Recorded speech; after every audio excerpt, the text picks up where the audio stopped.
एका कार्यक्रमात गेलो, मला जायचं मी मध्ये 15 दिवसापूर्वी साहेब हा साहेब एका कार्यक्रमात गेलो साहेब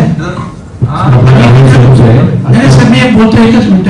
मी एका कार्यक्रमात गेलो, एक महिला आली साहेब, 17 वर्षाचा मुलगा, ती महिला एवढी रडत होती आणि ती सांगितलं का तो एवढा आरे गेला होता, त्याला काही ऍक्टिव्हिटी तर नव्हती त्याच्याकडे. साहेब मी जेव्हा मागे सीपी साहेबांना पत्र दिलं तर जेव्हा भिवंडीतील जो मेन डीलर पोरगा होता तो मुंबईला पळून गेला, आता पण साहेब काही लोक आहेत, मी सीपी साहेबांना भेटून प्रत्यक्ष ती माहितीही देतो. साहेब हे थांबवायला लागेल, म्हणजे भिवंडीची शहराची राख रांगोळी होईल साहेब, अशी परिस्थिती आहे. आणि याच्यात अभय आहे, ठीक आहे, कुणी आणि हे साहेब मी स्पष्ट सीपी साहेबांना सांगितलं होतं हे अभय कोणाचं आहे, कोणाच्या तुलने कोण करतो, जो मुंबईला पळाला तो कोणाचा माणूस आहे आणि आता जे करतात ते पण कोणाची माणसं आहे.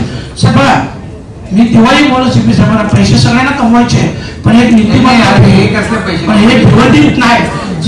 खूप खूप वाईट प्रकारचं तुम्ही माहिती मागवा. आणि नाही याच्यामध्ये एक आहे ना साहेब हे तुम्ही सीपी साहेब आणि आपले एसपी तुम्ही याच्यावर ड्राईव्ह घ्या ना पूर्णपणे.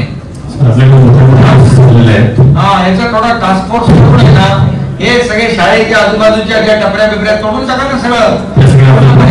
सर याच्यात कारवाई काय होणार, कारण बघा ऍक्च्युअल जो पळून गेले ना साहेब तो आजही भिवंडीत येतो. भिवंडी नाही भिवंडीतच असतो पण रात्री येतो. मग तो कोण आहे त्यांचं नाव द्या आणि त्याला पकडा. साहेबांना माहिती आहे साहेब.